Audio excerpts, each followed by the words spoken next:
You must guard your testimony. We must guard our witness. If I want to see God glorified in my life, if I don't want to live that yellow number 2 pencil life, I've got to guard my testimony. And here's how.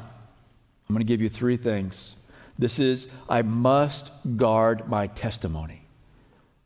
If I want to walk with the Lord, if I want to glorify Him, of all the things that I can do walking with the Lord, here's the first thing, guarding my testimony. You see, when I guard my testimony, number 1 is this. When I guard my testimony, when you're guarding your testimony, you are guarding the story of what God is doing in your life. When you guard your testimony, you are guarding the story of what Jesus is doing. And so if I'm going to have a relationship with Him, if I'm going to call out in His name, and more than just for safety, and more than get me out of this jam,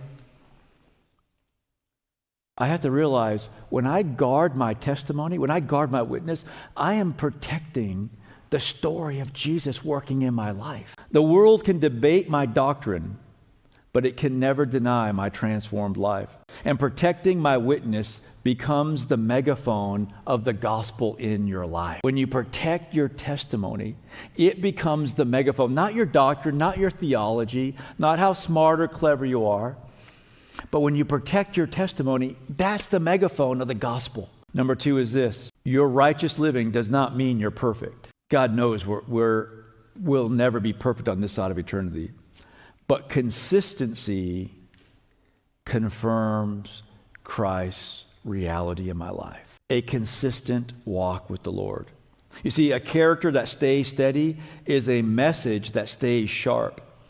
And clean vessels carry the gospel with clarity. People will clearly see Jesus in your life if they see a clean vessel. Not perfect, that's Christ. He lived the perfect life.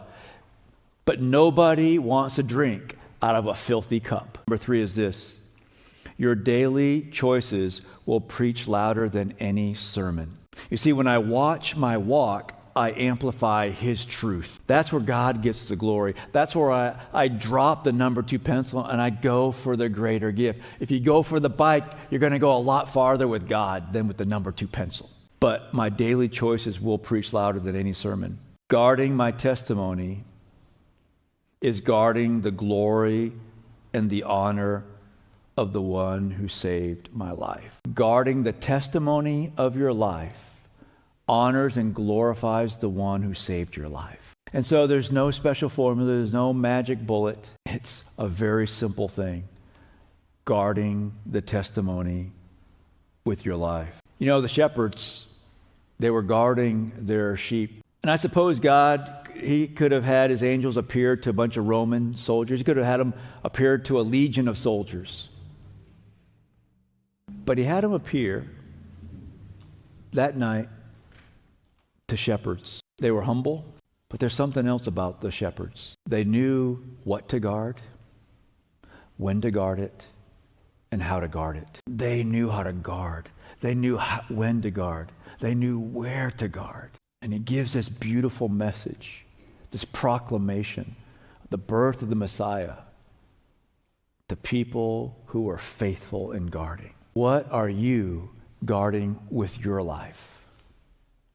Friend, the only thing worth living for is the thing that is worth dying for. What are you guarding with your life?